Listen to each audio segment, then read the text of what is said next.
کردنەوەی ئەو خولەی هەروە نەکرایتەوە لە بۆەوەی کە فی سەبیلی خولبی تەنها بەڵکو شارەزایی و ئاگاداربوونتان لە ئەو شتە نوێیانەی کە بۆ خاوەن پێداویست تایبەت کە هەیە لە ڕووی جیهانیەوە. ئەو 4 هەفتەیە کە لەلایەن ڕێکخراوی میدیای پزیشکی بە سوپاسەوە ئەو خولانەکرانەوە 84 مامۆستای پەروەردەی تایبەت تێدا بەشدار بوون، هەروەکو ئاگادارن لە استراتیزیەتی وەزارەتی پەروەردەبوونی جێکی تایبەت بە خاوەن پێداویستی تایبەت و بە قوتابی خاوەن پێداویست تایبەتەکان دەدرێن. هەروەکو ئاگادارن لە قوتابخانەکان ئێستا لە سنووری بەڕێوەبەرایەتی گشتی پەروەردەی هەولێر 47 قوتابخانە بە هەموو پەروەردەکان تایبەت کراوەتەوە بۆ قوتابیانی خاوەن پێداویست تایبەت کە بەڕێستان سەرپەرشتی و بە دوواداچوون بۆ ئەو قوتابیانە دەکەن. کارین بۆ کارێکی پیرۆزە، چ لە ڕووی ئینسانیەوە چ لە ڕووی دینیەوە، لەبەرەوەی ئەو منداڵانەش منداڵی کوردستانن، ناکرێ ئەوانش دابڕێن لەو حەقەی کە حەقەشی مەشروع فێربوون و فێرکردنە لە پەروەردە. ئیشەکەینگۆ ئیشەکی پیرۆزە، کارێکی پیرۆزە، پێویست بەوەی دەکات ڕۆژانە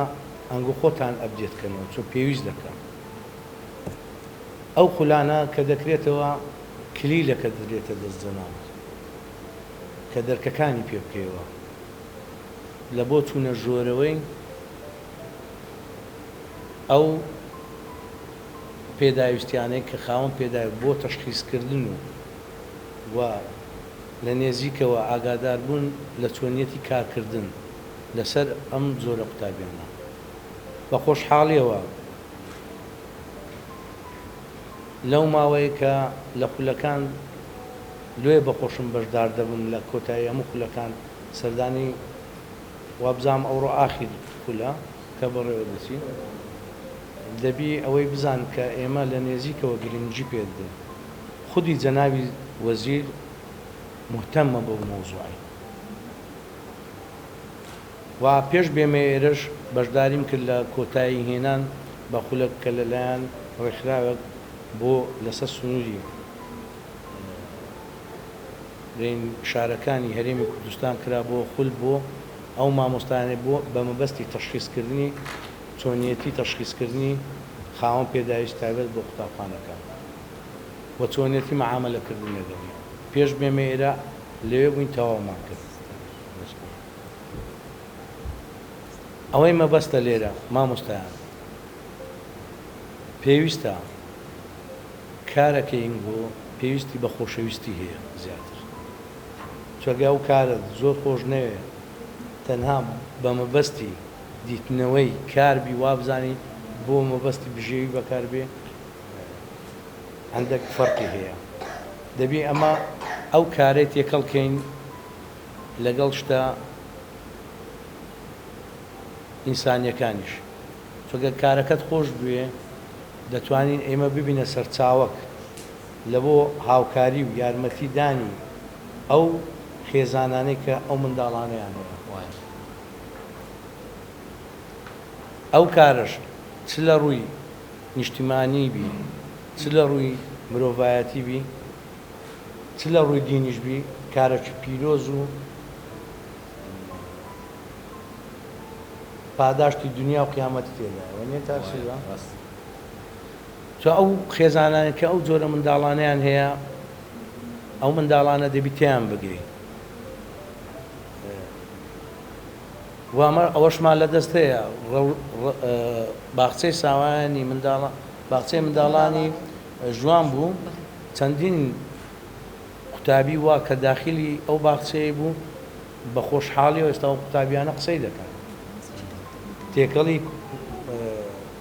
بڵێ مجتەماع دەبن خۆی لە خۆی دادەکا هەنگاوێکی باشمان ناوە هەموو هەنگاوێکی بیدایەتەکەی قورسە بەس کە هەنگاومان لە بۆ نام سەبر دەچینە دوێ بە شتێکی جوان تەقدیم دەکەین. ئەوەی لێرە مەبەستە ئینشاءڵڵا ئەو خولی یەکەم دەبی نە کۆتاییش دەبی هەوڵی زۆریش دەدەین چ وەکو وەزارەتی پەروەردە چ وەکو بەڕێوەبەرایەتی گشتی پەروەردەی هەولێر بە هەر شێوەیەک بی کو ئێستا ئەمە داوامان لەو ڕێکخراوەی کرد میدیای پزیشکی بە سوپاسەوە ئیستیعدادی کامل ئەم دەستخۆشی لە ستافەکەشیان دەکەم بەڕاستی ئەو گروپەی کە لەگەڵ مامۆستا ئالینە ئەوانیش ماندینە شتێکی باشیان تەقدیمی پەروەردەی کرد بەبێ مناقەشەکردن لەگەڵ ئەمە بەڕێزیان ئەو داواکاری کە ئەمە پێشکەشمان کردن کە ئەو مامۆستایانەمانەیە پێویستمان پێ هەیە خولی تایبەت ببینن ئیستیعدادی خۆیان دەربڕی وابزانم هەمووشتان سوودێکی باشتان لێوەردەکرا ئینشاءڵڵا بەو شێوەیە کە واستان لێ ناینین بە بەردەوای متابعەتان دەکەین و پێشم خۆشە لە خولەکانی پێش ئەو خولەی بەڕێزیشتان داوای فیدباکی دیتنی ئەو خولەم کردن ئایا تا چەند سوودمەند بووینێ لێ تا بتوانین خولی باشتریش بکەین و شتی باشتریش سەبارەت بە خاوەن پێداویست تایبەت بزانن ئەو فیدباکەم پێویستە داوام لە لیژنەکەش کرد ئێوەی سەرپەرشتی ئەو کارە دەکەم و لەلایەن مامۆستا ئاریش داوام کرد بوو لە نیایەتی خولەکە فیدباکی ئەو خولە و چۆنیەتی تەرکیزکردن لەسەر ئەو خاڵانەی کە کرایە چۆ ئەگەر بزانین سبەینێ ئەو خولانێک کە لێرە دیتان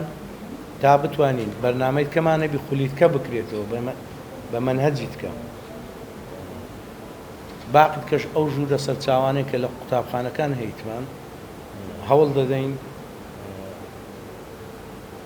ئیمکانیەت و ئەو پێداویستیانێک کە هەیتیان لە بۆیان دابین بکەین و بڕیاریشماندا بوو لەگەڵ لیژنەی تایبەتی کە سەرپەرشتی ئەو خولانە دەکەن لە بەڕێوەبەرایەتی گشتی ئێمە لەگەڵ بەڕێوەبەری قوتابخانەکانی ئەوانەی کە خاوەن پێداویستە ژووری خاوەن پێداویست تایبەتیان هەیە لەگەڵەوانیش دابنیشی کە ئەهەمیەتی ئەو ژوورە بزانن چییە وا دیار بوو لە زۆربەی خولەکانی پێشوو و پێشەنگۆ مامۆستایەکان هەندێک شتی خۆیان تەڕەحکرد بەرامبەرەمە کە بەڕێوەبەری قوتابخانەکان لە گرنگی ئەو مۆزوعات تێناگەن ئەو منداڵانەیان گۆ تەعاملی لەگەڵ دەکەن منداڵێک نینە لە ڕووی عەقلیەوە لە ڕووی عەقلیەوە فەرقی هەیە لە ڕووی کەم و کوڕی هەندێک شتی نەفسیش فەرقی هەیە ناکرێ ئەوانە باینە ئیتارەکی تەسک کە ئەوانە فێر نابن چۆ ئەمە ئێستا نمونەمان لە بەردەستە کە ئەو قوتابیانە فێر بووینە کە فێر بووینە معنای دەکات خوتۆکی باش هەیە وامە سەنتەرە چشمان هەیە هەر سەنتەرێکی خۆمان هەیە سەنتەری ئاران سەر بە بەڕێوەبەرایەتی گشتی پەروەردەی لێرە هەمان کاری بەڕێستان دەکەن هەوڵ دەدەین ئەوەی کە وەزارەتی تەربیە مەبەستیتی بە تێکەڵکردنی ئەو قوتابیانە لەگەڵ قوتابیە ئاساییەکان ئینشاءڵڵا بە پێی ئەو استراتیزیە دانرایە لە ماوەچی تکە ئەمە بەرهەمەکان دەبینین چێژ ئەو بەرهەمانە پێشکەش دەکا کە بەرهەمی باش و ئەو منداڵانە بگاتە مەرحەلەی وێ کە بێ ئەنگۆنە ئێوەی بەڕێزن ئەمە پێم خۆش نییە زیاتر لەوەی زیاتر قسە بکەم پێم خۆش ئەگەر کاکسیلوان شتێکی هەبی ئەگەر نا پێم خۆشە بەرنامجەکەی خۆتان چۆنە وا جێبەجێ بکەین ئێمەش بەشدار دەبین لەگەڵ بەڕێستان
بە مەبەستی گرنگجیدان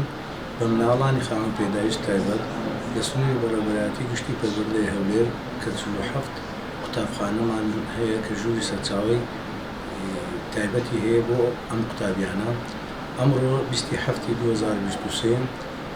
توانرا لە ڕێگای ڕێکخراوی میدیای تەندروستی کە چەندین خول بۆ ئەم مامۆستایانە بکرێتەوە کە لە ژوورە سەرچاوەکانی لە قوتابخانەکان ئەوانەی کە قوتابی خاوەن پێداویست تایبەت تێدایە بکرێتەوە. ئەم خولانە گرنگێکی تایبەتی هەبوو کە بۆ پێدانی کلیلێک بوو بۆ ئەو مامۆستایانەی کە چۆن تعامل لەگەڵ ئەم قوتابیانە بکەن. بە سوپاسەوە ڕێکخراوی میدیای پزیشکی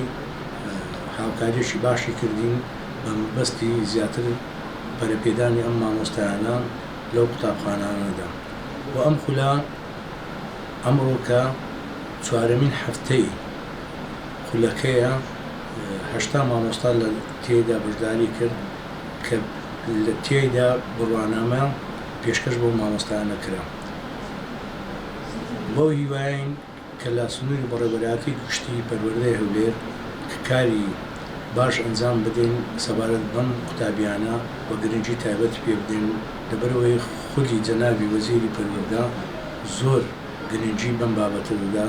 و لە نزیکەوە چاودێری ئەم بابەتە دەکات. هیوا خوازین مامۆستایان سوودێکی باشیان وەرگرتبی لەم خولە. ئەم خولانەش بەردەوام دەبی هاوکاری بۆ ئەوەی هاوکاری پێویست بە مامۆستایان بکرێت زیاتر پەرە بە توانەکانیان بدەین بە مەبەستی زیاتر خزمەتکردنی ئەم منداڵە خاوەن پێداویست تایبەتان لە قوتابخانەکاندا. هیوای سەرکەوتنیان بۆ دەخوازین بۆ زۆر سوپاس.